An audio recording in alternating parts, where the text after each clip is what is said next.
الحمد لله نحمده ونستعينه ونستغفره ونؤمن به ونتوكل عليه ونعوذ بالله من شرور أنفسنا ومن سيئات أعمالنا من يهده الله فلا مضل له ومن يضلل فلا هادي له وأشهد أن لا إله إلا الله وحده لا شريك له وأشهد أن محمدا عبده ورسوله أما بعد فإن خير الحديث كتاب الله وخير الهدي هدي محمد صلى الله عليه وسلم وشر الأمور محدثاتها وكل محدثة بدعة وكل بدعة ضلالة وكل ضلالة في النار. أعوذ بالله من الشيطان الرجيم. بسم الله الرحمن الرحيم. يريد الله بكم اليسر ولا يريد بكم العسر ولتكملوا العدة ولتكبروا الله على ما هداكم ولعلكم تشكرون. محترم حاضرین، قرآن کی آخر کی نازل ہونے والی مختصر سی سورت سورہ نصر، جس میں اللہ رب العالمین نے کہا اذا جاء نصر اللہ والفتح آخر تک. اس سورہ مبارکہ کی تفسیر میں شیخ عبد الرحمن بن ناصر السعدی رحمہ اللہ کہتے ہیں کہ اس سورہ میں اللہ کی طرف سے اپنے نبی صلی اللہ علیہ وسلم کو ایک بشارت دی گئی، ایک حکم دیا گیا اور دو اشارے کیے گئے. بشارت یہ ہے کہ عنقریب آپ کے ذریعے سے اللہ مکہ کو فتح کرنے والا ہے، اللہ کی مدد آنے والی ہے، یعنی پورے جزیرہ عرب میں اور پھر بعد میں دنیا کے مختلف حصوں میں اسلام کو غلبہ ملے گا اللہ کی مدد سے. کفر کے مقابلے میں حجت پوری ہو جائے گی اور مکہ کے فتح سے یہ واضح ہو جائے گا دنیا کے سامنے کہ یہ دین برحق ہے، یہ رسول برحق ہے صلی اللہ علیہ وسلم، اور اسے اللہ کی مدد حاصل ہے. چنانچہ اللہ نے کہا کہ جب اللہ کی یہ مدد پورے طور سے آ جائے اور مکہ فتح ہو جائے، فسبح بحمد ربک، یہ ہوئی بشارت جو بیان کی گئی کہ فتح ملنے والی ہے، مدد ملنے والی ہے. حکم یہ ہے اس فتح کے ملنے پر، اس بشارت کے حاصل ہونے پر اللہ نے حکم دیا فسبح بحمد ربک واستغفر، کہ آپ اس مدد کے ملنے پر، بشارت کے ہو جانے پر اللہ کا شکر ادا کریں.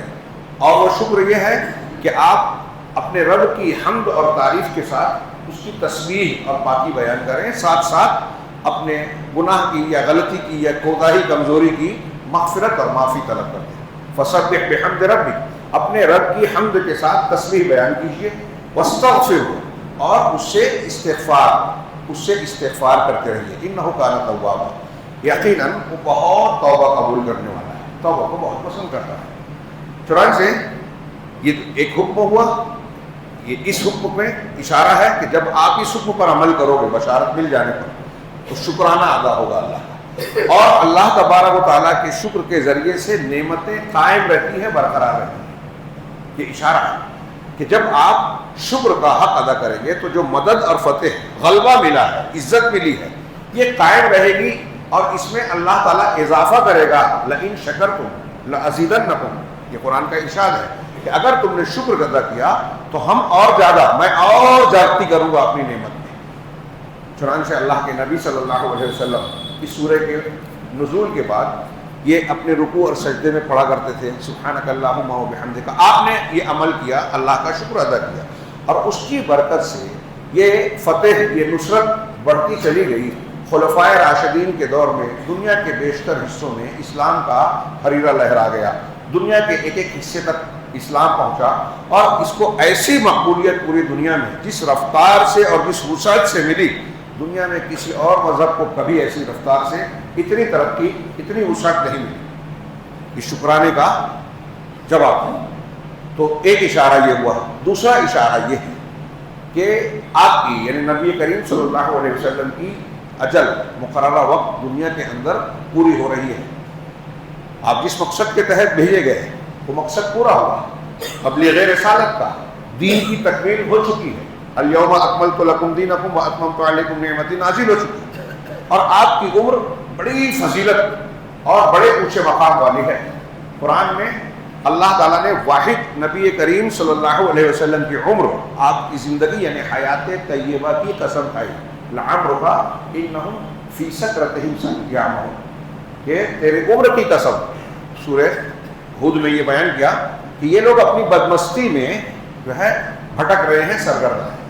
تو واحد اللہ کے رسول صلی اللہ علیہ وسلم کی شخصیت ایسی ہے کہ اللہ تعالیٰ نے اس عمر کی قسم کھائی، یعنی آپ کی عمر، آپ کی حیات بڑی فضیلت رکھتی ہے، اور ہر فضیلت والے کام کا اختتام، شیخ عبد الرحمن بن ناصر السعدی یہ بیان کر رہے ہیں، میں ان کی بات کو اپنے الفاظ میں ذکر کر رہا ہوں کہ ہر فضیلت والی چیز کا اختتام اللہ کی حمد و تسبیح اور استغفار سے ہونا چاہیے، اس کے شکر کی ادائیگی کے ساتھ ہونا چاہیے۔ اور استغفار کی مناسبت یہ ہے کہ جو کچھ ہماری کاموں میں کمی کوتاہی اگر رہ گئی ہے تو اللہ اسے پورا کرے، معاف کرے۔ چنانچہ ہر فاضل کام کا اختتام توبہ، استغفار، حمد، تسبیح اللہ کے ذکر سے ہوتا ہے۔ یہ جو انہوں نے بیان کیا، نبی کریم صلی اللہ علیہ وسلم اپنے آخری عمر میں اسی پر عمل کرتے رہے۔ رکوع میں سجدے میں ام المومنین کہتے ہیں کہ اس سورے کے نازل ہونے کے بعد آپ رکوع اور سجدے میں کہتے تھے سبحانک اللہم و بحمدک اللہم اغفر لی، تیری حمد کے ساتھ اے اللہ تیری تسبیح بیان کرتا ہوں، اے اللہ مجھے معاف کر دے، میری بخشش فرما۔ اب آپ تھوڑا سا غور کیجئے کہ ہمیں اللہ تعالیٰ نے جو شریعت میں مختلف احکامات دیے، ان کے آخر میں بھی حمد، ذکر، صلاۃ، تکبیر اور استغفار کا حکم دیا۔ مثال کے طور پہ نماز کی جب تکمیل ہوتی ہے تو تشہد میں التحیات اور درود کے بعد ایک دعا یہ مذکور ہے، اللہم انی ظلمت نفسی ظلما کثیرا، اے اللہ میں نے اپنے نفس پر بہت ظلم کیے، ولا یغفر الذنوب الا انت، تیرے سوا کوئی گناہ کو معاف نہیں کرتا، فاغفر لی، لہذا مجھے معاف کر دے۔ یہ ہم مانتے ہیں کہ تو تواب ہے، رحیم ہے۔ پھر اسی وقت ایک اور بھی دعا کا شروع ہے، اللہ کے رسول صلی اللہ علیہ وسلم ثابت ہے، فرض نمازوں میں آپ پڑھ سکتے ہیں اللہم اغفر لی ما قدمت وما اخرت وما اسررت وما اعلنت وما اسرفت وما انت اعلم به منی انت المقدم وانت المؤخر لا الہ الا انت، اس پہ بھی بخشش طلب ہے۔ جو میں نے کھلے چھپے، آگے پیچھے، علانیہ چھپ کر جو بھی گناہ کیا ہے پروردگار مجھے معاف کر، یہ بھی بخشش۔ سلام جیسے ہی ہم پھیرتے ہیں تو تکبیر کے بعد 3 مرتبہ استغفر اللہ۔ ابھی ہم نماز پڑھ رہے ہیں، نماز اللہ کا فرض ہے، اسے ادا کیا ہم نے، اور نماز پڑھنے کے بعد معافی مانگنے کا کیا مطلب ہے؟ وہی مقصد کہ اگر کوئی کوتاہی ہے تو اسے درگزر فرما۔ یہ ہوا نماز میں۔ حج کے اختتام پر اللہ تبارک و تعالیٰ نے قرآن فرمایا ثم افیضوا من حیث افاض الناس، یہ آخر میں، پھر جہاں سے لوگ لوٹتے ہیں وہیں سے تم بھی لوٹو، یعنی میدان عرفات سے۔ 9ویں تاریخ کو غروب آفتاب کے بعد تمام حجاج عرفات سے لوٹ کر مزدلفہ آتے ہیں، اسی کو کہا اللہ تعالیٰ نے۔ اور پھر اس کے بعد کیا کہا؟ جہاں سے لوگ لوٹتے ہیں وہاں سے تم لوٹو، واستغفر اللہ، اور اللہ سے مغفرت طلب کرو، ان اللہ غفور رحیم، یقیناً اللہ بہت بخشنے والا، نہایت مہربان ہے۔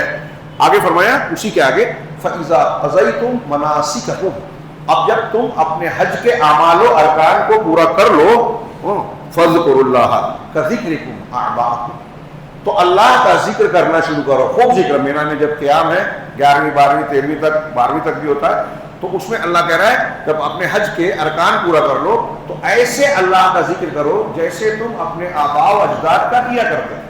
کفار مکہ حج کے موقع پہ جب مینا میں قیام کرتے تھے تو اپنے حج کے اعمال سے فارغ ہو کر اپنے باپ دادا کے کارنامے اور خوب ان کا بڑا پن، ان کی بڑائیاں بیان کرتے تھے۔ اللہ کہہ رہا ہے ویسے تم اللہ کا ذکر کیا کرو۔ اختتام عمل میں پہلے استغفار کہا عرفات سے لوٹنے کے بعد، اور پھر اس کے بعد کہا اللہ کا خوب ذکر کیا کرو۔ اسی طریقے سے اللہ تبارک و تعالیٰ نے مجلس کے اختتام پر دعا بتائی رسول اللہ صلی اللہ علیہ وسلم نے کہ اگر کسی مجلس میں آپ بیٹھے ہیں، گفتگو، بات چیت، ہنسی مذاق جو بھی آپ کی ہے، تو اس کے اخیر میں اگر آپ یہ کلمات کہتے ہیں، ختم مجلس کی دعا کے نام سے جو مشہور ہے، اس کے علاوہ بھی کچھ دعائیں ہیں، اللہم اقسم لنا ما من خشیتک والی جو دعا ہے، اور اسی طرح جو ہم پڑھتے ہیں سبحانک اللہم و بحمدک، تو جو یہ پڑھ لے گا مجلس میں جو کوتاہی، کمی، غلطی، گناہ ہوا ہے اللہ اسے معاف کر دے گا۔ سبحانک اللہم و بحمدک اشہد ان لا الہ الا انت استغفرک و اتوب الیک۔ سارا زندگی کا مقصد، تینوں چاروں مقصد بنیادی اس میں سمٹا ہوا ہے۔ حمد و تسبیح کے ساتھ توحید ہے، لا الہ الا انت اشہد ان لا الہ الا انت، یہ توحید ہے، حمد و تسبیح ہے، اور آخری جملہ توبہ و استغفار ہے۔ اگر آپ پوری شریعت پر، شریعت کے مقاصد پر غور کریں تو بنیاد پورے احکامات کی بنیاد اسی کے گرد گھومتی نظر آئے گی، ان دو تین چیزوں، توحید بنیاد اور تسبیح تحمید اسی کا حصہ، اور توحید اور توبہ اس کا دوسرا پہلو۔ اللہ نے ہمیں اور آپ کو اپنی عبادت کے لیے پیدا کیا۔ قرآن میں سورہ توبہ میں مومنین کی صفات بیان کرتے ہوئے اسٹیپ بائی اسٹیپ اللہ نے جو ذکر کیا تو کہا پہلے التائبون العابدون الحامدون، پہلے التائبون کہا توبہ کرنے والے، پھر کہا حامدون عابدون عبادت کرنے والے۔ علامہ ابن قیم رحمہ اللہ کہتے ہیں کہ آپ غور کیجئے کہ توبہ اور عبادت کو ساتھ ساتھ ذکر کیا، اس میں بڑی حکمت ہے۔ عبادت اللہ کے احکامات اور اس مقصد، اس کی زندگی کے مقصد کو پورا کرنا ہے۔ جن چیزوں کا مطالبہ اس نے ہم سے کیا ہے ہم اس پر پورا اترے، جن سے منع کیا رک جائیے، عبادت۔ تو رک جانا جو ہے وہ توبہ ہے، کرنا جو ہے وہ عبادت ہے، یعنی وہ ایک ہی پہلو کے دو رخ ہیں اور ہماری زندگی کے مقصد کا حصہ ہے۔ اللہ تعالیٰ، اللہ کے رسول نے فرمایا لو لم تذنبوا، اگر تم گناہ نہیں کرو گے لذهب الله بكم، تو اللہ تمہیں ختم کر دے گا، وَلَجَاءَ بِقَوْمٍ، اور ایک ایسی قوم کو لائے گا، ایسے لوگوں کو یذنبون، گناہ کی کا ارتکاب ان سے ہوگا، فَيَسْتَغْفِرُونَ اللَّهُ كَمَا قَالَ، تو اللہ سے گناہ غلطی کرنے کے بعد مغفرت طلب کریں گے، اللہ انہیں فَيَغْفِرُ اللَّهُ لَهُمْ، اللہ انہیں بخش دے گا۔ یعنی ہم کو انسان بنا کر اللہ نے جو برائی کا مادہ رکھا ہے اس میں غلطی، لغزش، خطا اگر ہوتی ہے تو اس سے توبہ مقصود ہے اللہ، اور آدم کی، ابلیس کی یہی پہچان تھی۔ اور اعمال کے اختتام پر توبہ، اسی لیے وہ جو میں نے ابھی آیت پیش کی کہ دین کے راستے میں چلنا ہے تو توبہ کرنا ہے، نماز میں، حج میں، اعمال میں، درمیان میں بھی توبہ کرنی ہے۔ اللہ تعالیٰ نے جگہ جگہ حکم دیا استغفار، توبہ کرتے رہو۔ انبیاء کرام میں سے جتنے انبیاء کا ذکر قرآن میں ہے، ان کی دعاؤں کا ذکر ہے، کوئی ایک نبی بھی شاید ایسا ملے جس نے توبہ نہ کی، حالانکہ وہ معصوم ہے، پھر بھی توبہ کیوں؟ اس لیے کہ توبہ اللہ کی پسندیدہ عبادت ہے، اللہ سے قریب کر کے، اللہ کو بے حد اللہ یحب التوابین، خوب توبہ کرنے والوں کو اللہ خوب پسند کرتا ہے، تو اللہ کو پسند ہے۔ چنانچہ یہاں بھی حکم دیا، ختم مجلس میں بھی اسی طریقے سے آپ دیکھیں گے کہ ہر فضیلت والے کام کے آخر میں یہ حکم دیا گیا۔ ہم لوگ اس وقت ماہ رمضان کے آخر میں ہیں، جس کے دن کے روزے کو فرض کیا گیا تھا، رات میں قیام کو، یعنی قیام اللیل جسے تراویح کہتے ہیں، اس کو مشروع اور مستحب بنایا گیا۔ اس کے علاوہ بھی اس مہینے میں نیکیوں کی، اللہ کے راستے میں خرچ کرنے کی، توبہ استغفار کی، لوگوں کے ساتھ حسن سلوک اور عبادات کی بڑی اہمیت ہے، اعتکاف ہے۔ ان ساری چیزوں کو ہم نے انجام دیا، یہ اللہ تبارک و تعالیٰ کی توفیق اور اس کے انعام کا ہی حصہ ہے کہ اسی نے ہمیں یہ رمضان عطا کیا، اس کی برکتیں نازل کی۔ لمبی بات ہو جائے گی اگر میں یہ کہوں کہ یہ امت محمدیہ کے امتیازات میں سے ہے، اس کی نمایاں خصوصیات کا حصہ ہے۔ وہ حدیث یاد کیجئے کہ اہل توراۃ، اہل انجیل نے ایک ظہر سے، فجر سے ظہر، پھر ظہر سے عصر تک کام کیا، ان کو اللہ نے ایک ایک قرات دیا، قیامت کے دن دے گا۔ اور امت محمدیہ عصر سے مغرب تک کرے گی، جو سب سے تینوں میں سب سے مختصر وقت ہے، ان کو بدلہ دو قرات ملے گا۔ وہ کہیں گے اہل توراۃ انجیل کہ ہم نے ہم کو ایک ایک، جبکہ ہم نے کام زیادہ کیا، اور ان کو دگنا جبکہ انہوں نے کام کم کیا۔ تو اللہ تعالیٰ کہے گا کہ کیا میں نے تمہاری اجرت میں کوئی کمی کی؟ وہ کہیں گے نہیں، تو کہے گا اللہ تعالیٰ ذالک فضلی، یہ میرا فضل ہے، اوتی ہے من اشاء، میں کسے چاہوں۔ تو اس کم وقت میں زیادہ اجرت کا ایک مظہر رمضان المبارک ہے۔ ایسے بہت سے اعمال ہیں صبح شام کے، اب فجر کی نماز پڑھ کے جگہ پہ بیٹھے رہے، ہیلے نہیں، اور اس کے بعد سورج کے بلند ہوتے ہی 2 رکعت پڑھ رہے اشراق کی، ایک حج ایک عمرے کا پورا ثواب۔ ایسے کتنے فضائل ہیں کہ اس امت کو کم عمر میں، کم وقت میں، کم عمل پر اللہ بڑے اجر و ثواب سے نوازتا ہے۔ اب اللہ نے ہمیں یہ موقع دیا رمضان المبارک کا، اس میں ہم نے روزے رکھے، عبادت نے کی، جو بھی ہم سے ممکن ہو سکا، لیکن ہم انسان ہیں، ہمارے ارد گرد میں جو حالات ہیں، اور خاص طور سے آج کے موجودہ حالات میں تو ہم محسوس کرتے ہیں کہ بڑی کوتاہیاں ہیں۔ یا تو ہم سے عمل ہی کم ہوتا ہے، قیامت کی نشانی بتائی گئی عمل کم ہو جائے گا، وَيَنْقُصُ الْعَمَلُ، تو اس کو میں کئی طریقے سے سمجھتا ہوں۔ ایک تو یہ کہ آدمی شریعت کے احکامات پر عمل ہی کم کرے گا، دوسرا یہ کہ کچھ لوگ ایسے ہوں گے جو بظاہر بہت عمل کر رہے ہیں لیکن سنت کے مطابق نہیں ہے، تو ان کا عمل ہے ہی نہیں، تو ان کا بھی عمل نہیں رہا۔ تیسرا یہ ہے کہ عمل کر رہے ہیں سنت کے مطابق بھی ہے، لیکن اس میں اخلاص نہیں ہے، نیت کا خلوص نہیں ہے۔ رمضان کے روزوں اور تراویح کی، جس کو قیام اللیل کہا گیا، عمل میں شرط لگائی ہے اللہ کے رسول نے، ایمان و احتسابا، من صام رمضان ایمان و احتسابا، من قام رمضان اور من قام لیلۃ القدر، تینوں جگہ ایمان و احتسابا، ایمان و احتساب کے ساتھ، یعنی اللہ پر یقین ہے اور ساتھ ہی ساتھ اللہ سے ثواب کی امید ہے، دنیا کے لیے نہیں، رواج کے طور پر نہیں، لوگوں کی دیکھا دیکھی نہیں، اللہ کے لیے اخلاص کے ساتھ۔ اب ان چیزوں پر غور کیجئے اور اپنا جائزہ لیں کہ رمضان کے اختتام میں کیا ہمیں یہ لگتا ہے کہ اللہ تبارک و تعالیٰ نے ہمیں بھی رمضان میں ان خوش نصیبوں میں شامل کر دیا جنہیں جہنم سے آزاد کرتا ہے۔ یہ کوئی چھوٹا انعام نہیں ہے، اور اگر یہ انعام ہم نے حاصل نہیں کیا، اللہ سے بخشش نہیں کروا لی، تو آپ نے بار بار سنا ہے کہ حضرت جبرائیل اور اللہ کے رسول صلی اللہ علیہ وسلم، ایک نے بد دعا دی اور دوسرے نے آمین کہا، سید الملائکہ اور سید المرسلین نے، کہ جس کو رمضان مل جائے اور اس نے اپنی بخشش نہیں کروانی رب سے، تو وہ اللہ کی رحمت سے دور، اس پر لعنت ہے، اور جس پر لعنت ہو رحمت سے دور ہے، اور جو رحمت سے دور ہے نہ دنیا میں چین سے رہ سکتا ہے نہ آخرت میں بچ سکتا ہے۔ تو اب غور کی جائزہ لیں، کیا ہم نے رمضان المبارک کے اعمال کو اس طرح انجام دیا؟ ہمارے لیے اصلی عید، اصلی خوشی کا دن یقیناً اسی وقت ہوگا جب ہم نے ایسی عبادتیں کی ہیں جو اللہ سے ہمیں قریب کر دے، اللہ کے نزدیک ہمیں محبوب بنا دے، بخشا گیا بنا دے۔ مجھے وہ جملہ یاد آتا ہے جو نبی کریم صلی اللہ علیہ وسلم نے حضرت کعب ابن مالک رضی اللہ تعالیٰ عنہ سے کہا تھا۔ حضرت کعب کا لمبا واقعہ ہے، بخاری مسلم دونوں میں لمبا واقعہ کہ انہوں نے غزوہ تبوک میں پیچھے رہ گئے تھے، شریک نہیں ہوئے، لمبی تفصیل بیان کی۔ پھر جب آپ لوٹے اور لوگوں سے پوچھنے لگے تو انہوں نے بتایا کہ میرے پاس کوئی عذر نہیں تھا، دو اور صحابی تھے۔ اللہ کے رسول نے کہا کہ ان کا معاملہ اللہ پہ چھوڑ کے ملتوی کیا جاتا ہے اور بائیکاٹ کا اعلان کر کہ کوئی مسلمان ان سے کلام سلام نہیں کرے گا۔ مسلمانوں میں کوئی ان سے رخ ملانے والا نہیں رہ گیا۔ اپنے چچا زاد بھائی جو ان کے بچپن کے دوست ان کے چھپ چھپا کے ان کے پاس گئے، سلام کیا منہ پھیر لیا، سلام کیا منہ پھیر لیا۔ تیسری مرتبہ کہا کہ میں اللہ اور رسول سے محبت نہیں کرتا، تو انہوں نے کہا کہ اللہ اور رسول بہتر جانتے ہیں۔ کہا میری آنکھوں سے آنسو بہنے لگے، جہاں سے میں آیا تھا بعد میں چھپ چھپا کے ویسے ہی واپس ہو گیا۔ بادشاہ کی طرف سے، غسان ملک غسان کی طرف سے پیغام آیا کہ آپ کے ساتھ زیادتی ہو رہی ہے، آپ ہم سے مل جاؤ۔ کہا یہ اور مصیبت ہے، دیر نہیں لگائی، صحابی نے بکے نہیں، ان کا خط لیا اور سامنے لے جا کے تنور میں ڈال دیا، جو لے کے آیا تھا اسی کے سامنے۔ 40ویں دن حکم ہوا کہ بیوی سے بھی الگ ہو جاؤ، الگ ہو گئے۔ 50ویں دن کہتے ہیں کہ میں اپنے گھر کی چھت پہ بیٹھا تھا اور وہی حالت تھی کہ قرآن میں اللہ نے بیان کی کہ زمین اپنی کشادگی کے باوجود ان پر تنگ ہوئی اور ان کا دل خود اپنے لیے تنگ ہو گیا۔ میں اسی حالت میں تھا کہ اچانک سیدھا پہاڑی سے ایک تیز آواز آئی، ابشر یا کعب خوش ہو جاؤ، مطلب میں سجدے میں گر گیا، سمجھ گیا کہ اللہ کی طرف سے کشادگی آ گئی۔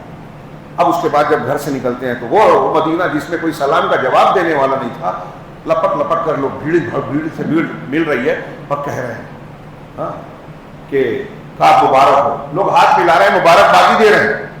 وہی میں شاید اذا جاء نصر اللہ، فوج در فوج ورأیت الناس یدخلون فی دین اللہ افواجا، یہ جملہ چھوٹ گیا تھا شروع میں کہ تم دین میں دیکھو گے لوگ فوج در فوج داخل ہو رہے ہیں، ایسے ہی فوج در فوج لوگ ان کو مبارکباد دے رہے ہیں۔ اب جب اللہ کے رسول کے پاس مسجد میں پہنچے تو ان کا جملہ ہے فلما سلمت علی رسول اللہ صلی اللہ علیہ وسلم قال وهو یبرق وجهه من السرور، جب میں نے رسول اللہ صلی اللہ علیہ وسلم پر سلام کیا تو حضرت کعب کہتے ہیں کہ نبی صلی اللہ علیہ وسلم کا چہرہ خوشی سے دمک رہا تھا، چمک رہا تھا، یبرق جگمگا رہا تھا، چمک رہا تھا۔ اور آپ کے خوشی کی حالت میں حضرت عائشہ کا بھی ایک جگہ ایسے جملہ ہے کہ آپ کے چہرے سے خوشی چمک رہی تھی، دمک رہی تھی۔ یہ دیکھیے یہ ہوتا ہے ایمان۔ صحابہ ایک مومن کے خوش ہونے کے موقع پر خود بھی خوش ہوتے ہیں، حسد نہیں کرتے، مبارکباد دیتے ہیں، اس کی خوشی میں شریک ہوتے ہیں، خوش دلی سے، ظاہر میں نہیں اندر سے بھی۔ نبی کریم صلی اللہ علیہ وسلم بھی خوش ہوئے اور اس کے بعد جو جملہ کہا آپ نے، میں وہ جملہ پیش کرنے کے لیے میں نے اس کا ذکر کیا۔ آپ نے فرمایا ابشر بخیر یوم مر علیک منذ ولدتک امک، اللہ کے رسول نے کہا کہ آپ خوش ہو جائیے، کعب سے کہا کعب تم خوش ہو جاؤ اس سب سے بہترین دن پر جو پوری زندگی تمہاری ماں نے جس دن تم کو پیدا کیا اس دن سے لے کر آج تک تمہارے لیے جو سب سے بہترین دن ہے.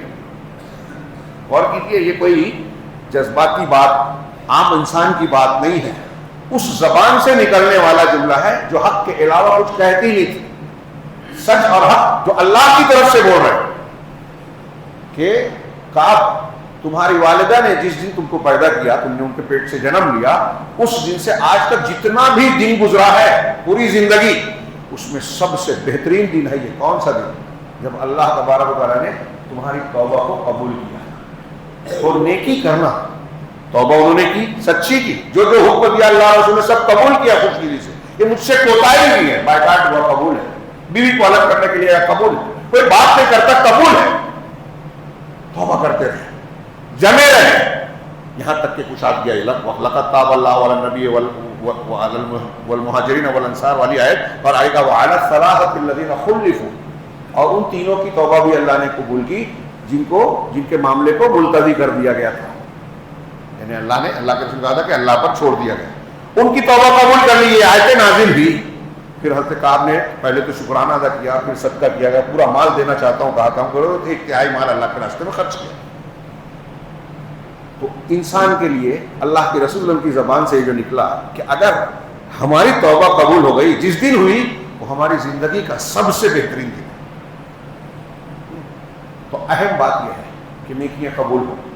ہم نے رمضان کے روزے رکھے, قیام کیا, تلاوتیں, عبادتیں کی. اہم بات یہ ہے کہ کیا یہ قبول ہوئی؟ صحابہ کرام کی صفت قرآن نے بیان کی, مومنوں کی. اس میں ایک ذکر کیا سورہ مومنون میں, وَيُؤْتُونَ مَا آتَوْا وَقُلُوبُهُمْ وَجِلَةٌ, کہ جو اللہ نے انہیں دیا ہے اسے خرچ کرتے ہیں اس حال میں کہ ان کے دل لرزے اور ڈرے رہتے ہیں. نیکیاں بھی کرتے ہیں, اللہ کے راستے میں خرچ کرتے ہیں, اس کے باوجود ڈرتے رہتے ہیں. حضرت عائشہ ام المومنین نے پوچھا کہ اللہ کے رسول صلی اللہ علیہ وسلم, کیا اس سے وہ مسلمان مراد ہیں جو زنا کرتے ہیں, چوری کرتے ہیں, گناہ کے کام کرتے ہیں, اس لیے ڈرتے رہتے ہیں, نیکیاں کرتے ہیں؟ نہیں, صدیق کی بیٹی نہیں, بلکہ اس سے وہ لوگ مراد ہیں جو نمازیں پڑھتے ہیں, عبادتیں کرتے ہیں, صدقہ و خیرات کرتے ہیں, ہاں, لیکن ڈرتے رہتے ہیں کہ کہیں ایسا نہ ہو کہ ہماری یہ نیکیاں قبول نہ ہوں. حضرت حسن بصری اسے نقل کر کے کہتے ہیں کہ یہ ہے مومن کی شان اور پہچان. نیکیاں کر کے اللہ سے ڈرتا ہے, اور منافق ہے ایک نیکیاں نہیں کرتا, گناہ کرتا ہے, اللہ پر امیدیں باندھتا ہے کہ ارے میں تو بخش دیا جاؤں گا, میں مسلمان گھر کا ہوں, اہل حدیث ہوں, فلاں ہوں, ڈھیما ہوں. غور کیجئے دونوں میں سے ہمارے اندر کون سی صفت ہے, مومنوں کی ہے یا منافقوں کی ہے؟ نیکیاں کرتے نہیں ہیں, ٹوٹی پوٹی کرتے ہیں, کم کرتے ہیں اور گھمنڈ کرتے ہیں. یا ہم نیکیاں کرنے کے بعد ڈرتے ہیں صحابہ کرام کی طرح, ان لوگوں کی طرح جن کی صفت اللہ تعالیٰ نے قرآن میں بیان کی کہ نیکیاں کرتے بھی ڈرتے ہیں. تو یہ غور کرنے کی بات ہے. اور اس اختتام کے موقع پر ہی اللہ تبارک و تعالیٰ کا مزید یہ احسان ہے, انعام ہے. رمضان دیا, رمضان کی عبادت دی, جنت کے دروازے کھول دیے, جہنم کے بند کر دیے, جہنم سے آزادی ہر رات میں دیتا ہے. اور نیکی کیے کرنے والے کو حوصلہ افزائی فرشتے کی طرف سے کہا جاتا ہے کہ یا باغی الخیر اقبل و باغی الشر اقصر. اس کے بعد جب پورے مہینے کی محنت کا عمل جو ہم نے کیا, اس کے آخر میں اللہ تعالیٰ نے جہاں سورہ بقرہ میں رمضان کے احکامات بیان کیے, رخصتیں بتائیں کہ اگر تم پر پورا مہینہ روزہ فرض ہے, بیمار ہو, مسافر ہو تو چھوٹ ہے, یہ حالت میں چھوٹ ہے. اس کے آخر میں فرمایا یرید اللہ بکم الیسر, اللہ تمہارے ساتھ آسانی چاہتا ہے, ولا یرید بکم العسر, تمہارے ساتھ مشکل اور تنگی نہیں چاہتا. وہ چاہتا ہے کہ تمہارے ساتھ آسانی ہو, دقت پریشانی میں, الجھن میں مبتلا نہیں کرنا چاہتا, سہولتیں دے. شیخ عبدالرحمن بن ناصر السعدی کہتے ہیں اس آیت میں کہ یہ ایک جملہ قرآن کا شریعت کی ان تمام رخصتوں, سہولتوں پر منحصر ہے, وہ شامل ہے جو ایک ایک حکم میں اللہ نے بیان کی ہے. اس کے لیے موٹی کتاب تیار ہو سکتی ہے. اور یہ اسلام کا ایک امتیاز ہے یہ بھی کہ اس نے انسانی فطرت, کمزوریوں, ضرورتوں, حاجتوں کا بھرپور خیال رکھا. آپ کی جب جیسی کنڈیشن ہے, آپ اس کنڈیشن میں, حالت میں جیسی عبادت کر سکتے ہیں, جو عمل آپ کے لیے ممکن ہے, شریعت اس کی چھوٹ دیتی ہے. جتنی ہماری طاقت نہیں ہے یا جو ہماری طاقت سے باہر ہے اس کا مکلف نہیں بنا. کوئی چھوٹی موٹی بات نہیں ہے, اور یہ بات اسلام کے علاوہ کسی مذہب میں نہیں ملے گی. اس کے فوراً بعد اللہ نے کہا وَلِتُكْمِلُوا الْعِدَّةَ، اور تاکہ تم، اللہ آسانی کیوں کر رہا ہے؟ تاکہ تم گنتی کو پوری کرو. کسی کے ذہن میں یہ خیال نہ آئے کہ مہینے میں 2-4 دن رکھ لوں گا، پہلا روزہ بڑے والے دن کا، کچھ لوگ 27 کو بڑے والا دن یا بڑی والی رات مانتے ہیں، اور پھر آخری روزہ رکھ لیا. کچھ روزے رکھے، کچھ چھوڑ دیے. چل جائے گا کام؟ نہیں چلے گا، تاکہ گنتی پوری ہونی چاہیے. اور اگر بیمار ہو، مریض ہو، رمضان میں چھوٹ گیا تو بعد میں گنتی پورا کرو. وہ عورت جو ناپاک ہو گئی، رمضان میں روزے چھوٹ گئے، بعد میں پورا کرنا ہے اگلے رمضان کے آنے سے پہلے. اور نہیں رکھنے کی امید ہے، اتنا بوڑھا، اتنا کمزور آدمی ہو گیا ہے، تو ایک روزے کے بدلے فدیہ دینا. یہ سب ہم نے پڑھا. وَلِتُكْمِلُوا الْعِدَّةَ، تاکہ گنتی پوری کرو. اور آگے کہا وَلِتُكَبِّرُوا اللَّهَ عَلَى مَا هَدَاكُمْ، اور تاکہ تم اللہ کی بڑائیاں بیان کرو. تکبیرات کہو، اللہ کی بڑائیاں بیان کرو اس چیز پر، اس نعمت پر جو اللہ نے تم کو نوازی ہے. ہدایت دی، رمضان دیا، رمضان کے روزے رکھنے کی توفیق دی، عبادت تلاوت کرنے کی توفیق دی، خرچ کرنے کی توفیق دی. یہ اللہ کی ہدایت ہے. اور اس کا یہ بھی انعام ہے. قرآن میں اس طریقے سے واضح احکامات بیان کیا، اور یہ بھی اس کا انعام ہے کہ اس نے اس میں سہولت دی. ان ساری باتوں پر تم اللہ کی کبریائی، بڑائی بیان کرو. وَلَعَلَّكُمْ تَشْكُرُونَ، اور تاکہ تم شکر گزار بنو، اس نعمت کی قدر کرنے والے. وہی جو اللہ کے رسول سے کہا گیا کہ شکر ادا کرو، حمد و تسبیح کے ساتھ استغفار کرتے رہو، تو نعمت قائم رہے گی، نعمت بڑھتی رہے گی، ورنہ نعمت چھن سکتی ہے.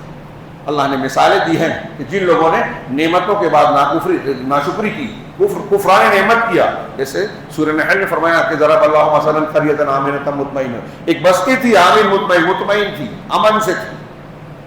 ابھی گلف میں دیکھیے کون صحیح کون غلط جانے دیجیے. ابھی فی الحال پورا سب سے محفوظ سیف زون امارات یا دبئی پوری دنیا کے امیر ترین لوگوں کا مرکز بنتا جا رہا ہے. آج وہ انتہائی غیر محفوظ مانا جا رہا ہے. صحیح غلط والی بات ابھی ہم نہیں کرتے، لیکن دیکھیے کہ انسان جس چیز کو سمجھتا ہے، آن کے آن میں اس کی جنت جہنم بن جاتی ہے. تو اللہ تبارک و تعالیٰ نے کہا شکر گزار رہو گے تو جو نعمت کشادگی خوشحالی ملی ہے قائم رہے گی، ورنہ اللہ نعمت کو چھین لیتا ہے. اور مسلمانوں کو جب تک شکر نعمت اور اس کی قدردانیاں رہی، جیسا کہ میں نے بھی کہا اللہ کے رسول نے شکر ادا کیا، خلفائے راشدین کے دور میں دین پھیلا، دین بڑھتا گیا. اور جب مسلمانوں میں کوتاہیاں آ گئی، کفران نعمت کی ناقدری آ گئی، تو ہم ذلیل ہیں. مسلمانوں میں تفرق ہے، اختلاف ہے، کمزوریاں ہیں، ایک دوسرے کی آپس ہی میں جو ہے ٹھنی اور بنی بگڑی رہتی ہے. نتیجے میں ہماری ہوا اکھڑی ہوئی ہے، دشمن غالب ہے. دنیا کی مصیبتوں کا ہم رونا روتے ہیں، لیکن ہم روز دیکھتے ہیں کہ لوگ ایک دوسرے کو صرف الزام دیتے ہیں. کوئی کچھ نہیں کرتا. ہم دوسروں کو کہتے ہیں کہ فلاں نہیں کر رہا ہے، آپ کیا کر رہے ہیں، میں کیا کر رہا ہوں. غور کیجیے، ہم بھی وہ نہیں کر رہے ہیں جو کرنا چاہیے، لیکن ہم کہتے ہیں کہ وہ نہیں کرتا جو کرنا چاہیے. یہ ہماری بدعمالیوں کا، نعمتوں کی ناقدری کا، ناشکری کا نتیجہ ہے. چنانچہ جب رمضان پورا ہوا تو اب ہمیں بھی وہی کام کرنا ہے. یہ جو آخر میں کہا گیا تاکہ تم کبریائی بیان کرو اور شکر گزار بن جاؤ، اس شکر میں یا کبریائی میں شامل ہے کہ جب عید کا چاند نظر آئے تو چاند رویت ہلال کے بعد سے نماز عید تک ہم تکبیرات کہیں، چلتے پھرتے اٹھتے بیٹھتے بآواز بلند اللہ اکبر اللہ اکبر. یہ صحابہ سے مروی ہے الگ الگ صیغے سے کہ اللہ سب سے بڑا ہے، اللہ اکبر وللہ الحمد، اور اس کی حمد اور صلاۃ. عید دیکھتے، چاند دیکھتے ہوئے ہی اب صدقۃ الفطر دینا ہے. یہ جو میں نے کہا کہ ہمارے اعمال میں کوتاہی ہوتی ہے، نماز پڑھنے کے بعد ہم استغفر اللہ کہہ رہے ہیں، معافی مانگ رہے ہیں کہ نماز میں کوئی کوتاہی ہے تو رب العالمین اس کو درگزر فرما دے، قبول کر لے جو بھی ٹوٹی پھوٹی ہم نے پڑھی ہے. ایسے ہی روزوں کے لیے اللہ تعالیٰ نے ہمارے خوشی کے عید کے موقع کے ساتھ ساتھ روزوں کی بھرپائی کی کئی چیزیں بتائی، اور ایسی بتائی جو بہت آسان ہے. ایک صدقۃ الفطر، اللہ کے رسول صلی اللہ علیہ وسلم کا فرمایا، حضرت ابن عمر کی مشہور حدیث ہے کہ اللہ کے رسول صلی اللہ علیہ وسلم نے فرمایا کہ فرض رسول اللہ صلی اللہ علیہ وسلم زکوٰۃ الفطر صاع من تمر او صاع من شعیر او صاع من کیا ہے بعض روایتوں میں من طعام، یہاں اس میں یہ لفظ نہیں ہے، علی العبد والحر والذکر والانثى والصغیر والکبیر من المسلمین. صحیح بخاری وغیرہ کی ہے. دنیا کے لوگ بحثیں کرتے ہیں جس پر نصاب زکوٰۃ ہے، جس پر یہ ہے، وہ بکواس بات ہے. صاف ارشاد ہے کہ اللہ کے رسول صلی اللہ علیہ وسلم نے زکوٰۃ الفطر کو فرض کیا ہے. زکوٰۃ الفطر کو فرض کیا 1 سا کھجور یا 1 سا جو، دوسری روایتوں میں 1 سا کھانا، 1 سا پنیر یا 1 سا منقع زبیب، ان یہ الفاظ بھی آئے ہیں. اب کس پر ہے یہ؟ علی العبد والحر، غلام پر بھی آزاد پر بھی. غلام صاحب زکوٰۃ اور نصاب زکوٰۃ والا ہوتا ہے کیا؟ ہاں.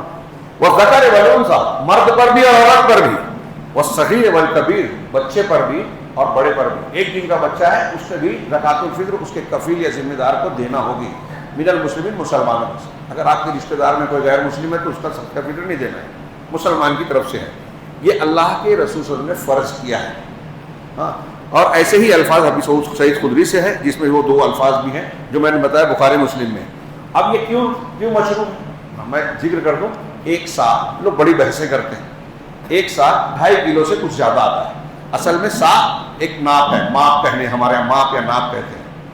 اس میں آپ الگ الگ کوالٹی کے اناج، کھجور، زبیب، منقع رکھیں گے، ڈالیں گے تو وزن میں گرام میں وہ الگ الگ دے گا. ایک ہی چیز کو، گیہوں کو ہلکی کوالٹی کا اور اچھی کوالٹی کا اگر آپ ڈالتے ہیں تو گرام میں فرق پڑے گا. اب کھجور ڈالیں گے تو الگ آئے گا، چاول ڈالیں گے تو الگ آئے گا، گیہوں. اس لیے کچھ علماء نے جو بتایا 2.5 کلو، 2 کلو 600 گرام، 2 کلو 600 سے کچھ اوپر، یہ اسی کا فرق ہوتا ہے. احتیاطاً اہل علم کہتے ہیں کہ تھوڑا سا بڑھتا ہوا دے دیا جائے. کم سے کم 3.25 کلو پکڑنا چاہیے، لگ بھگ 3.25 کلو سے تھوڑا کم آتا ہے عموماً، لیکن احتیاطاً 3.25 کلو پکڑ لے. اور کوئی 3 کلو بھی دے دیتا ہے تو اور بہتر ہے. تو ایک فرد کی طرف سے. اور جیسا کہ میں نے حدیث پڑھی، ایک ہی روایت پڑھی ہے، غریب پر بھی امیر پر بھی سب پر زکوٰۃ الفطر فرض ہے. کس پر فرض نہیں ہے؟ اس پر جس کے پاس اس دن، یعنی آج کا عید کا دن ہے یا چاندرات کا دن ہے، تو میرے گھر میں اگر 1 دن کا اپنے لیے، اپنے بال بچوں کے لیے 1 دن کے کھانے پینے کا سامان اگر نہیں ہے، 1 دن اور 1 رات کا، تو مجھ پر زکوٰۃ الفطر نہیں ہے. اور میں نہیں سمجھتا کہ آج کی تاریخ میں اتنا غریب ہمارے یہاں کوئی ہو. اب ایک سوال یہ بھی کرتے ہیں کہ اس پیسہ دے سکتے ہیں کیا؟ جہاں مجبوری ہو وہاں کہا جا سکتا ہے، ورنہ اہل علم کہتے ہیں، اور یہی بات وزندار ہے، کہ اللہ کے رسول صلی اللہ علیہ وسلم نے جو چیزیں بیان کی ہیں اگر وہ دستیاب ہیں، وہ آپ دے سکتے ہیں، لے سکتے ہیں، تو وہی دینا چاہیے جو مسنون ہے. اور اس میں جائیں گے تو احتمال ہے. اب 2 علماء 2 باتیں کہہ رہے ہیں، دے سکتے ہیں، کچھ کہتے ہیں نہیں دے سکتے.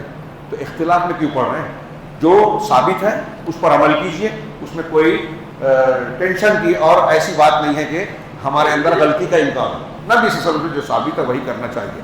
الا یہ کہ جیسے بعض ملک و شہروں میں یہ ممکن نہیں ہوتا کہ اناج کی شکل میں لوگوں کو دیا جائے، تب وہاں سوچا جا سکتا ہے. ہاں. اسی طریقے سے اللہ کے نبی صلی اللہ علیہ وسلم نے اس کی حکمت بتائی کہ زکوٰۃ الفطر کیوں فرض کیا گیا اور غریب کو دینا ہے.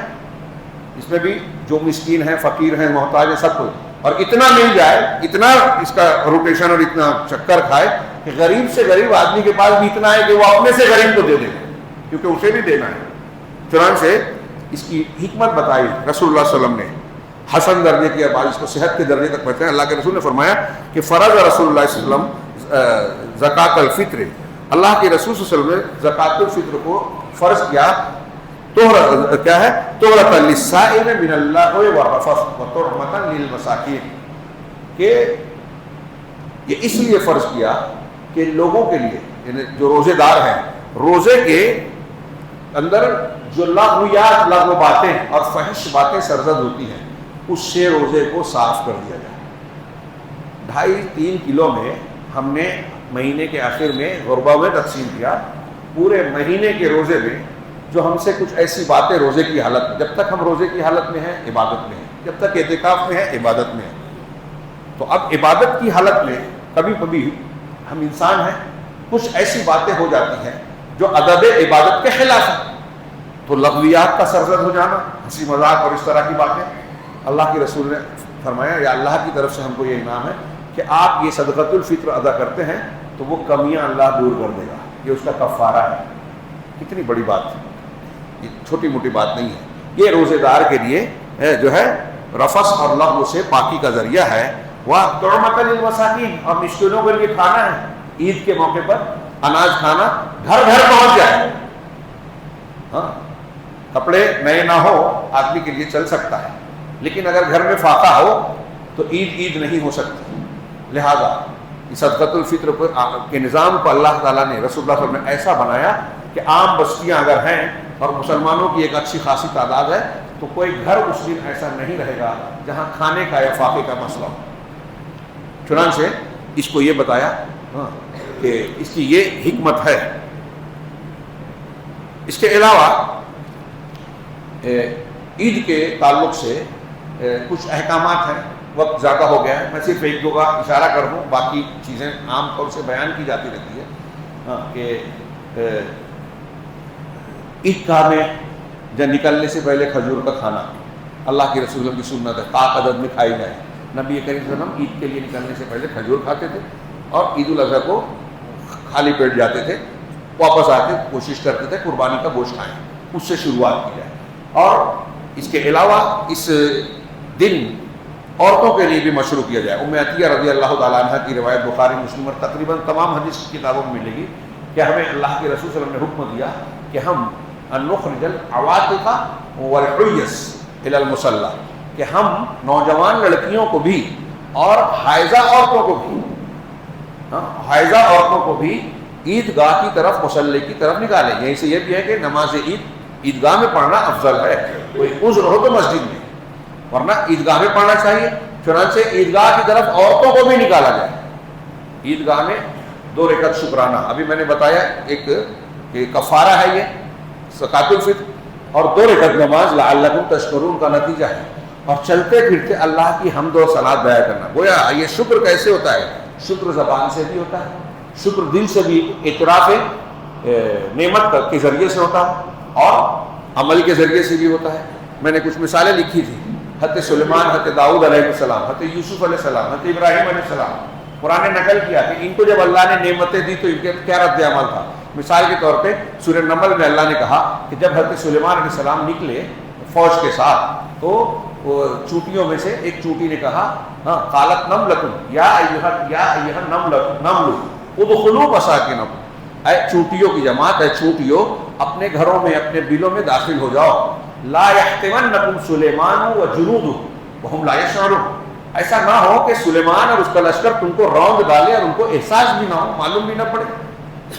حضرت سلیمان علیہ السلام کو یہ معجزہ دیا گیا تھا کہ پرندوں کی، جانوروں کی، کیڑے مکوڑوں کی باتیں سمجھتے تھے، سنتے تھے. وَعُلِّمْنَا مَنطِقَ الطَّيْرِ قرآن میں ہے. تو یہ بھی ایک احسان تھا. جب حضرت سلیمان علیہ السلام نے حضرت چونٹی کی یہ بات سنی، ہم نہیں سن سکتے، اللہ نے انہیں سنایا، تو اللہ حضرت سلیمان علیہ السلام کے بارے میں قرآن نے کہا فَتَبَسَّمَ ضَاحِكًا، وہ مسکرا کر ہنس پڑے. ہنستے ہوئے مسکرائے، یا کچھ لوگ ترجمہ کرتے ہیں مسکرا کر ہنس پڑے. اور اس کے بعد گھمنڈ نہیں کیا کہ دیکھو ہماری تو یہ حیثیت ہے، میرا ایسا لشکر ہے جس میں جن بھی ہیں، پرندے بھی ہیں، چرندے بھی ہیں اور انسان بھی ہیں، آپ چونٹیوں کی اور جانوروں کی زبان جانتا ہوں. گھمنڈ نہیں کیا، بلکہ کیا کہا قال رب اوزعنی ان اشکر نعمتک التی انعمت علی. یاد کر لیجئے یہ دعا، بہت شاندار دعا ہے، یاد کیجئے، بچوں کو یاد کرائیے ترجمے کے ساتھ. رب اوزعنی ان اشکر نعمتک التی انعمت علی، کہ پروردگار مجھے اس بات کی توفیق دے کہ میں تیری اس نعمت پر شکر ادا کروں جو تو نے مجھ کو دیا ہے، نعمت مجھ پر کی ہے. وعلی والدی، اور جو میرے والدین پہ کی. وان اعمل صالحا ترضاه، اور وہ عمل کروں جس کو تو پسند کرتا ہے، جس سے تو خوش ہوتا ہے. کتنی پیاری دعا ہے. جو نعمت مجھ کو اور میرے والدین کو دی اس پر شکر کی توفیق دے، اور میں وہ نیک عمل کروں جسے تو پسند کرتا ہے. وادخلنی برحمتک فی عبادک الصالحین، اور مجھے تو اپنی رحمت کے ذریعے سے اپنے صالح بندوں میں، نیک بندوں میں شامل کر لے.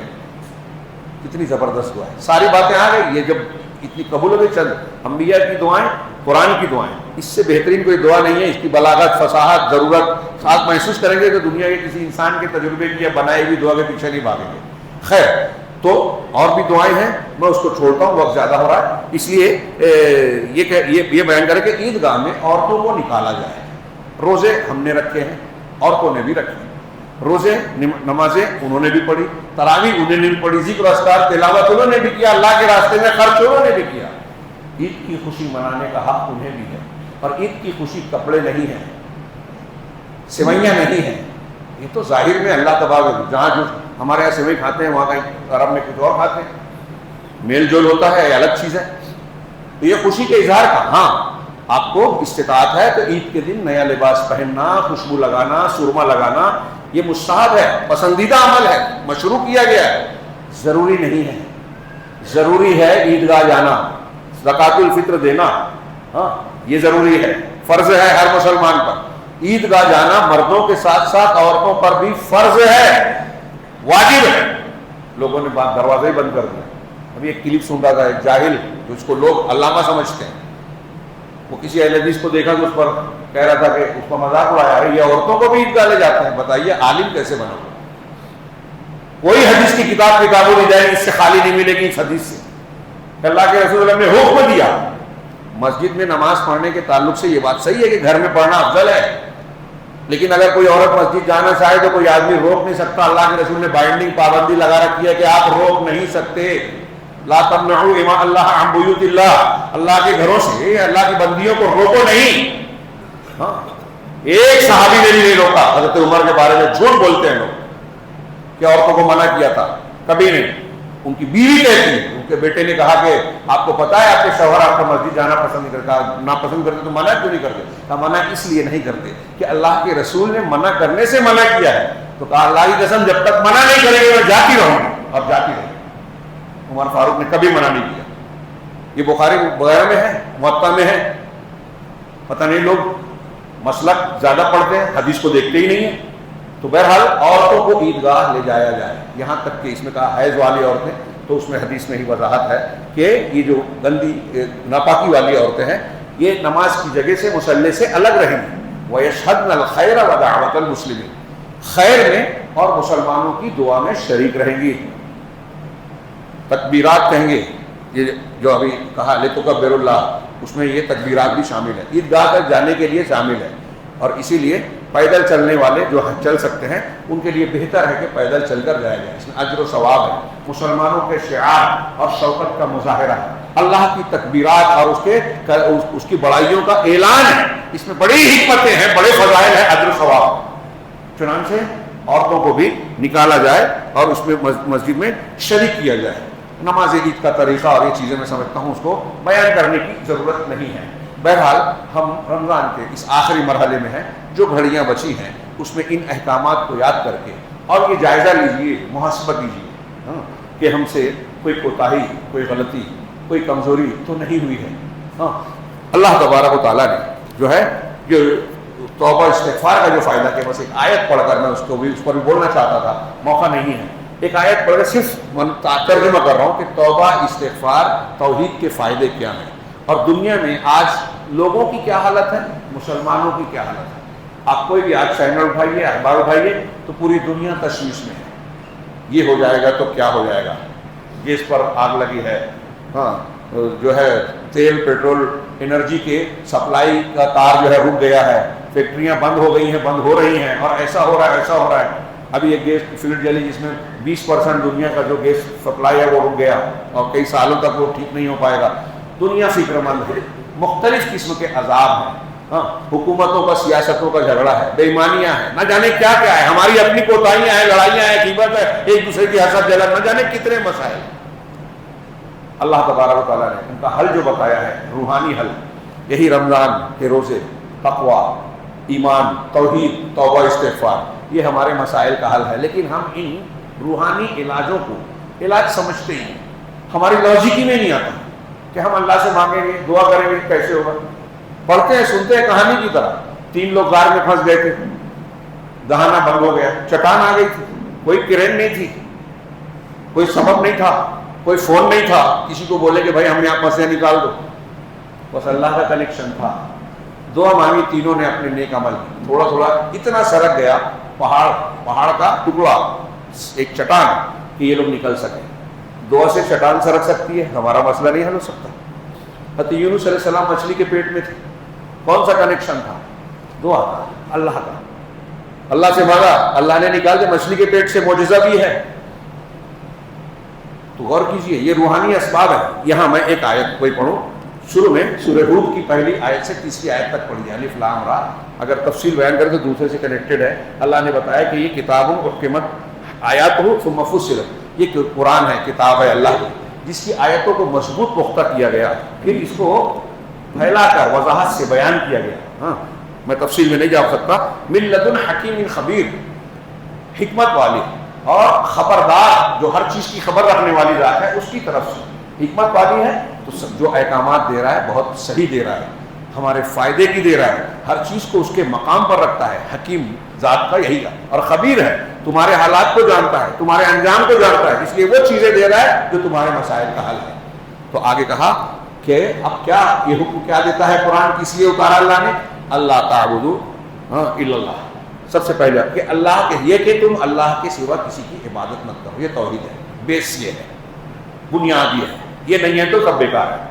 اللہ کی توحید. اننی لکم منہ نذیر و بشیر, میں اللہ کی طرف سے تمہارے لیے ڈرانے والا اور بشارت دینے والا ہوں. ڈرانے والا ہوں اللہ سے, اس کے عذاب سے, اس کی پکڑ سے, ان لوگوں کے لیے جو شریعت کو, دین کو, قرآن کو نہیں مانتے. ہاں ان کے لیے ڈرانے والا, اور بشارت دینے والا ان کے لیے جو شریعت کو, قرآن کو, رسول کی بات مانتے ہیں. ان کے لیے جنت کی, دنیا اور آخرت دونوں جگہ کامیابی, اور ڈرانے والا دنیا اور آخرت دونوں جگہوں کی سزا. دین کی ساری باتیں سمٹتی ہیں. میں ڈرا رہا ہوں تو میں رسول ہوں. کس کتاب سے؟ اس کتاب سے, یہ اللہ کا نازل کردہ ہے. توحید اختیار کرو. دین کی ساری بنیادیں آ رہی ہیں. اگلا جملہ کہ پہلا یہ کہ توحید اختیار کی جائے. دوسرا وَأَنِ اسْتَغْفِرُوا رَبَّكُمْ ثُمَّ تُوبُوا إِلَيْهِ, اور یہ کہ تم اپنے گناہوں کی جو ہو چکا اس کی معافی مانگو اپنے پروردگار سے, اور پھر اس کی طرف پلٹو, توبہ کرو, اس کی طرف متوجہ ہو. یعنی شرمندگی, ندامت کے ساتھ توبہ کرو, پکی سچی توبہ کر کے آئندہ میں غلطی گناہ نہیں کروں گا. 3 باتیں ہوئی. توحید اختیار کرو, اللہ سے ڈرو, توحید اختیار کرو, توحید اختیار کرو, اور استغفار کرو, توبہ کرو. توبہ اور استغفار جب دونوں ساتھ میں استعمال ہوتے ہیں تو دونوں کے معنی پہ فرق کیا جاتا ہے. استغفار کا مطلب یہ ہوتا ہے جو ماضی میں غلطیاں ہو گئی ہیں اللہ اس کو معاف کر دے, ڈھانپ دے. ایک ہمارے جزائر کے بہت بڑے سلفی عالم ہیں شیخ عبد الملک رمضانی, بڑی پیاری بات کہی ہے اس پر. انہوں نے کہا کہ دنیا میں ہم کہتے ہیں, سنتے ہیں, اور صحیح بھی ہے, گیا وقت پھر ہاتھ آتا نہیں. جو گزر چکا ماضی ہے وہ ہمارے قابو سے باہر ہو گئے, اب وہ ہمارا اختیار میں نہیں ہے نا. لیکن شریعت اسلامیہ نے, اللہ نے ہمیں ایک ایسا عمل دیا ہے کہ ہم اپنا ماضی سدھار سکتے ہیں. کیسے؟ استغفار کر کے. جب آپ استغفار کریں گے سچے دل سے, اس کی شرطوں کے ساتھ, دل سے, یقین سے, توبۃ نصوح جس کو قرآن نے کہا, سچی خالص توبہ, یا ایھا الذین آمنوا توبوا الی اللہ توبۃ نصوحا. تو اللہ تبارک تعالیٰ نے کہا کہ استغفار کرو. آپ استغفار اگر کر رہے ہیں تو اپنی غلطیوں کو جو ماضی میں جا چکی ہے اس کو سدھار رہے ہیں. اور بعض مرتبہ اگر توبہ و استغفار بہت مضبوط ہو, اس کے بعد نیک عمل ہو, تو قرآن نے کہا ہے کہ تمہاری نیکی برائیوں کو اللہ نیکیوں سے بدل دے گا. قرآن نے کہا یبدل اللہ سیئاتہم حسنات, کہ اللہ ان کی سیئات کو حسنات سے بدل دیتا ہے. سورہ فرقان میں کہا. یعنی ہمارا ماضی جو جا چکا ہے اس میں جو غلطیاں ہیں اس کو سدھار سکتے ہیں. کس سے؟ استغفار سے. اور توبہ مستقبل میں جو غلطی ہو سکتی ہے, کوتاہی, اس سے اپنے آپ کو بچانے کا عزم اور عہد کرنا کہ اللہ میں اب گناہ نہیں کروں گا, آئندہ نہیں کروں گا. مطلب چاہے بعد میں ہو جائے, لیکن جس وقت آپ توبہ کر رہے ہیں اس وقت پکا ارادہ کریں, عزم ہو کے نہیں کروں گا. یہ ہے سچی توبہ کا ایک حصہ. تو مستقبل ہے. استغفار میں ماضی آ گیا, توبہ میں مستقبل آ گیا, اور اگر آپ توحید پہ قائم ہیں تو زمانہ حال آ گیا. تینوں زمانہ آ گیا ان 3 حکم میں. توحید اختیار کرو, استغفار کرو, اور توبہ کرو. اب اگر ایسا کرتے ہیں تو اس کا نتیجہ کیا ہوگا؟ جو میں نے نقشہ کھینچا, یاد دلایا, صرف ذہن نشین کرانے کے لیے. حالات سے آپ واقف ہیں. ہمارے گھروں میں مسائل ہیں, سماج میں مسائل ہیں, شہر میں ہیں, اداروں میں ہیں, مسجدوں میں ہیں, ملک میں ہیں, اور پوری دنیا میں ہیں. اللہ تعالیٰ کیا کہہ رہا ہے؟ توحید, استغفار, توبہ. تو اللہ کہہ رہا ہے آگے یمتعکم متاعا حسنا, اللہ تم کو اچھا سامان, ایسی متاع اور ایسا سامان دے گا جس سے تم لطف اور مزے لوگے.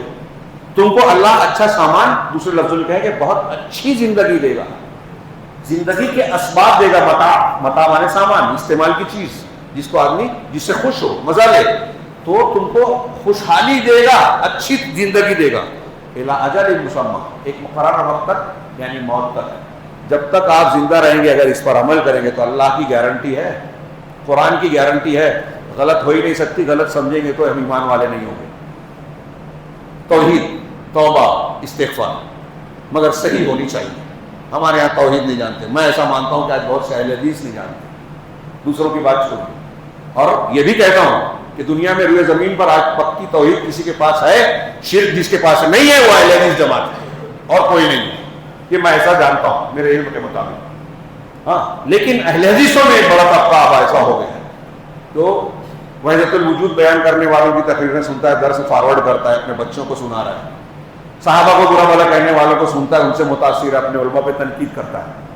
ایسی گمراہیاں جو یہود و نصارہ کی لانچ کی ہوئی ہے، روافظ کے ایجنٹ ہمارے درمیان ہیں، ابھی جنگ کے معاملے میں دیکھ لیجیے جو لوگ تائید کر رہے ہوں روافظ کی کسی بھی شکل میں ایسا مانتا ہوں کہ انہوں نے توحید سمجھی ہی نہیں۔ توحید سمجھتے تو یہ بھی جانتے کہ کس بنیاد میں کسی کی تائید ہوتی ہے، کس سے دوستی ہوتی ہے، کس سے دشمنی اور مخالفت کی جاتی ہے۔ اللہ کا دشمن کہیں کوئی اچھا کام کر رہا ہے، دکھ رہا ہے ایک دشمن دوسرے دشمن سے لڑ رہا ہے، پوری تاریخ میں یہ لوگ قتل عام کرتے ہیں مسلمانوں کا، اور آج بھی کر رہے ہیں۔ دونوں کا مقصد ہدف اصلاً ایک ہے، سعودی کو جڑ سے اکھاڑ دینا۔ کہ ابھی ایک کلپ آئی ہے، سن لیجیے، میرے موبائل میں ہے، کہیں ملے گی آپ، کہ جب ہمارے امام کا خروج ہوگا مکہ میں جائیں گے، سب سے پہلے خادم الحرمین کو ماریں گے، پھر مدینہ جانے کے بعد 10,000 کے ساتھ بیعت لے کے، وقت زیادہ ہو گیا معاف کیجیے گا، بس 1-2 منٹ، ہاں تو وہاں جا کے اللہ کے رسول کے پہلے سے عمر ابو بکر کے وہ نام نہیں لیا اس نے، دونوں کو اکھاڑ کر سولی چڑھائیں گے، پھر ایک دوسری جگہ پر ایک قبر ہے اس میں سے نکال کے حضرت عثمان کو ان کو لا کے سولی چڑھائیں گے، حضرت عائشہ کو قبر سے نکال کے رجم کی سزا دیں گے اس لیے کہ انہوں نے زنا کیا تھا، یہ کہہ رہے ہیں۔ حضرت امام مالک کہتے ہیں کہ براءت کی آیتیں جو نازل ہوئی واقعی اس کے بعد سورہ نور میں جو ہے، ان آیتوں کے نازل ہونے کے بعد اگر کوئی حضرت عائشہ صدیقہ پر تہمت لگاتا ہے تو وہ کافر ہے، اس لیے کہ وہ قرآن کا انکار کر رہا ہے، اللہ کا انکار کر رہا ہے، رسول کی بے عزتی کر رہا ہے، اور یہ لوگ وہ کرتے ہیں۔ ان کے ملک میں ابو بکر عمر عائشہ حفصہ نام نہیں رکھنے کی اجازت نہیں ہے، ہم لوگوں میں سے کوئی اس کو سوشل میڈیا میں دیکھتا نہیں ہے، روز سنی مسلمانوں قتل کرتے ہیں، کوئی نہیں جانتا آواز پر ظلم کیا، فلسطین سے کم ظلم نہیں کیا ان لوگوں نے، شام میں، یمن میں قتل عام میں لاکھوں لوگوں کو قتل کیا، تائید کرنے لگے صرف اس لیے کہ یہودیوں سے اور عیسائیوں سے امریکہ ان سے لڑ رہا ہے۔ یہ جنگ جو لڑ رہے ہیں دین کے لیے نہیں لڑ رہے ہیں۔ خیر میں تھوڑا سا بہک گیا، لیکن یہ میں عرض کر رہا ہوں اور یہ میں جانتا ہوں، یہ بتا رہا ہوں کہ اگر آپ توحید اور دین جانیں گے تو یہ بھی جانیں گے کہ کس کی تائید کرنی چاہیے، کس کی مخالفت۔ آپ ہمارے ہاں اکثریت یہ نہیں جانتے، ماحول دیکھ کے، جھوٹی خبروں کو دیکھ کے، سچی بھی ہوں تو ان کی تہ تک جائے بغیر تبصرے شروع کر دیتے ہیں۔ ابھی کسی نے صحیح کہا تھا، جو اپنے گھر کے بے نمازی بچے کو نمازی نہیں بنا پاتا وہ مسلم حکمرانوں کو مشورہ دیتا ہے کہ انہیں یہ کرنا چاہیے، اور ہمارے سب کا حال یہی ہے۔ چنانچہ اللہ نے کہا کہ اگر تم یہ کرو گے توحید، استغفار، توبہ، تو اللہ تم کو بہت اچھی زندگی دے گا مرنے تک۔ وَيُؤْتِي كُلَّ ذِي فَضْلٍ فَضْلَهُ، اور ہر فضل والے کو اس کا فضل دے گا۔ اس کا ترجمہ محمد جنید غنی صاحب کے اس میں، اور زیادہ عمل کرنے والے کو زیادہ ثواب دے گا۔ بڑا اچھا ترجمہ ہے۔ ہر فضل والے کو، یعنی کوئی اگر روزہ رکھ رہا ہے، تلاوت کر رہا ہے، خرچہ کر رہا ہے اللہ کے راستے میں، تو جو جتنا زیادہ فضل والا ہوگا اتنا زیادہ، جتنا احسان کرے گا لوگوں پر، جتنی نیکیاں کرے گا، اللہ اتنا ہی اس کو اجر نوازے گا۔ مطلب یہ گارنٹی پہلے کی پکی، اب اس میں بھی جو جتنا زیادہ آگے بڑھے گا اتنا اللہ تعالیٰ کا اجر و ثواب بڑھتا جائے گا۔ اللہ نے کہا ہاں وَإِن تَوَلَّوْا، لیکن اگر تم نے پیٹ پھیری، نہیں مانا۔ اب ایک نہیں ماننا کافروں کو ہوتا ہے، کہتا ہے میں قرآن نہیں مانتا، رسول نہیں مانتا، انکار کرتا ہے، وہ کافر ہے۔ ایک مسلمان ہے، یہ بھی پیٹ پھیرتا ہے آگے والا جملے میں، یہ نہ سمجھے کہ یہ مسلمان نہیں کرتا، جو قرآن حدیث پر عمل نہیں کرتا، قرآن حدیث پڑھنے سمجھنے کا موقع ہی نہیں ہے اس کو، موبائل کے لیے گھنٹوں ہے، اسپورٹس کے لیے، کرکٹ کے لیے بہت ٹائم ہے، درس قرآن درس حدیث کے لیے وقت ہی نہیں ہے، خطبہ جمعہ بہت بھاری پڑتا ہے، اور دوسری چیزیں جو دین سیکھنے کی ہے تو ہم اعراض کرتے ہیں، پیٹ پھیرتے ہیں۔ سنت پتہ چلتی ہے کہ یہ سنت ہے، لیکن کہتے ہیں نہیں، کیسے مان لیں؟ ابھی حدیث سنی کہ عورتوں کو عیدگاہ لے جانا، لیکن ہمارے مسلک میں نہیں ہے، ہم تو حنفی مسلک کے ہیں، نہیں مانیں گے حدیث، تو اعراض کر رہے ہیں، پیٹ پھیر رہے ہیں، اپنے آپ کو کچھ بھی تسلی دے۔ حدیث آ جانے کے بعد آپ جب نہیں مانتے تو آپ مت کہیے کہ ہم اللہ کے رسول صلی اللہ علیہ وسلم کو مانتے ہیں، ان سے محبت کرتے ہیں۔ جو سنت کو نہ مانے وہ اللہ کے رسول سے محبت کرنے والا کیسے ہو سکتا ہے؟ دھوکہ دے رہے ہیں اپنے آپ کو۔ اور ہم میں بھی بہت سے لوگ ہیں، بہت سی سنتیں جانتے ہیں، یہ عمل نہیں کرتے۔ غیبت نہیں کرنا چاہیے، جڑ کے رہنا چاہیے، اور یہ کرنا چاہیے، ساتھ جانتے ہیں، کرتا کون ہے؟ جہاں بیچ میں نہ آ گئی، نہیں مانتا کوئی۔ اللہ نے کہا فَإِن تَوَلَّوْا، اگر پیٹ پھیرو گے، نہیں مانو گے، اپنے گناہوں سے توبہ استغفار نہیں کرو گے، توحید کو مضبوطی سے اختیار نہیں کرو گے، فإنی اخاف علیکم یوم عذاب یوم عظیم، یہ رسول کہہ رہے ہیں، اللہ تعالیٰ کہلوا رہا ہے، تو میں بہت بڑے دن کے یعنی قیامت کے دن کے عذاب سے ڈرتا ہوں تمہارے لیے۔ اللہ تعالیٰ ہمیں اس لائق بنائے کہ ہم اس کی رحمتوں جنتوں کے حقدار بن جائیں، اور جو بھی ہم سے کوتاہیاں غلطیاں گناہ سرزد ہوئے ہیں اس کو معاف کر کے اللہ تعالیٰ دنیا میں بھی ہمیں ہر قسم کی آفت و مصیبت سے محفوظ رکھے، اور آخرت میں بھی ہر قسم کے عذاب سے محفوظ رکھے۔ ہمیں دل سے ان چند لمحات میں دعا کرنا چاہیے کہ جو بھی عبادتیں ہم نے کی ہیں، روزے رکھے ہیں، قیام کیا ہے، تلاوت کی ہے، اگر اس میں کوئی کوتاہی ہے تو رب العالمین اسے معاف کرے، اور ٹوٹی پھوٹی جو عبادتیں پروردگار اسے قبول کرے، اور ہمیں ان خوش قسمت لوگوں میں شامل کرے جو رمضان کے مہینہ پانے کے بعد اللہ کے ہاں بخشش والے بن جاتے ہیں، اور ان بدقسمت لوگوں میں نہ رکھے جو اس مہینے کے مبارک مہینے کو پا کر بھی محروم رہتے ہیں۔ اللہ تعالیٰ اسی کی برکت سے ہمارے زندگی کے دنیا کے جو مسائل ہیں ان کو آسان اور حل فرمائیں، اور ہر فتنے سے محفوظ رکھے ہمیں، ہمارے بچوں کو۔ اقول قولی ھذا واستغفر اللہ لی ولکم سائر المسلمین، وصلی اللہ علی نبینا محمد، بارک اللہ لنا ولکم فی القرآن المجید، ونفعنا وإياکم بالآیات والذکر الحکیم، انہ تعالی جواد کریم ملک